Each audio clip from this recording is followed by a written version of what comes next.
Olá, chegamos hoje a mais um dia do nosso livro, da leitura da Cultura do Jejum. Hoje é o dia 27. Apêndice. Jejum, aspectos médicos e científicos. O Dr. Audrey Marshall.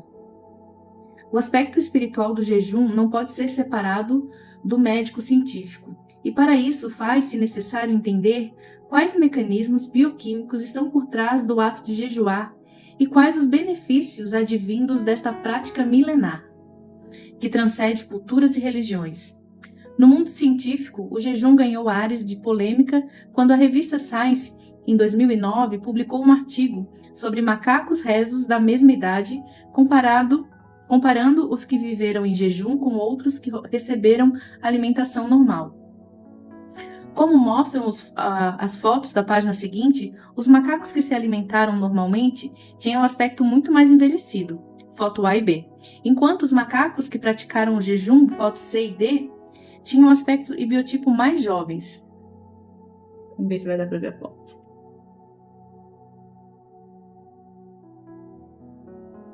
Em 2016, o cientista japonês Ishinori Oshomi recebeu o Prêmio Nobel de Medicina por seus estudos sobre autofagia.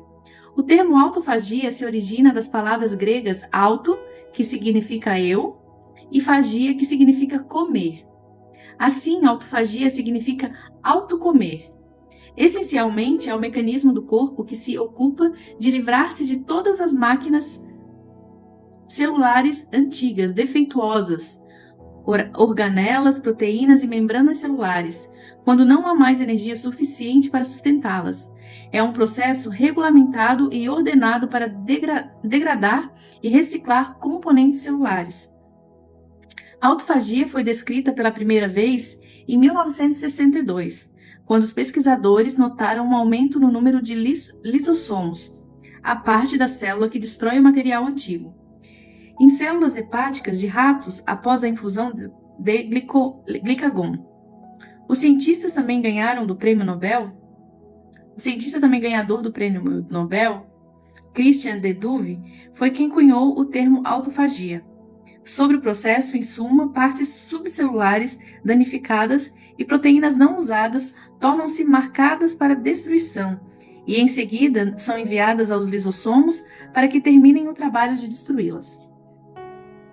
Diante do conhecimento adquirido sobre processos celulares fundamentais à homeostase, equilíbrio das células, vários artigos começaram a ser publicados sobre a possível relação entre a prática do jejum e a otimização do processo de autofagia e seus efeitos sobre a longevidade saudável e prevenção de doenças. No contexto médico, podemos classificar o jejum em 3 categorias: restrição calórica, uma pessoa que precisa de 2.500 calorias diárias e consome 1.500 calorias está no que pode ser chamado de um processo de jejum. 2. Jejum fisiológico. É aquele que se passa pelo menos 12 horas sem consumir nada que tenha calorias, podendo ingerir água, café, chás e chimarrão. 3. Jejum metabólico. É o jejum na qual, neste período mínimo de 12 horas, não se promove o aumento da insulina, hormônio relacionado ao metabolismo da glicose. Pode-se até comer, mas somente alimentos que não ativam a insulina. Ela não é ativada, por exemplo, quando se consome gorduras. Uma das estratégias utilizadas é o café Bulletproof, café com óleo de coco e manteiga, no qual o jejum fisiológico é quebrado, mas não o metabólico. Esse controle é importante porque a insulina elevada cria um terreno para a inflamação.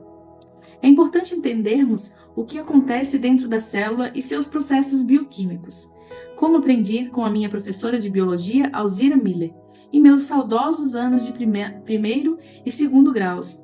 A célula é composta por membrana, núcleo e citoplasma. Neste estão localizados as organelas celulares. Aqui tem a fotinha.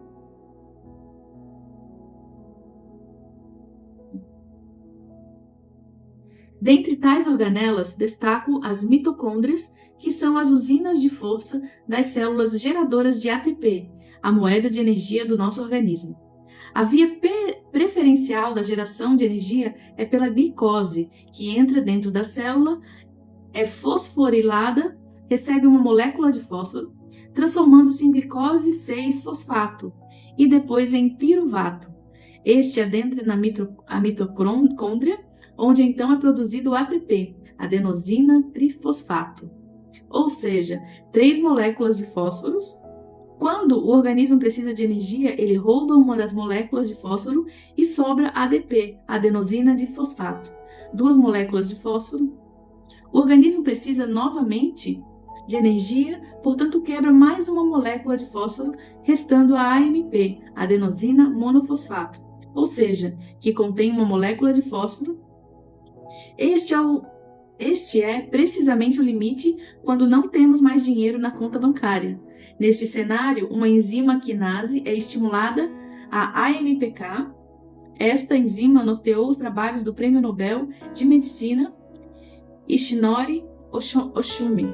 Se não fazemos jejum, a AMPK não é estimulada e o processo de autofagia não é ativado. Por hoje é só. Boa noite. Até amanhã.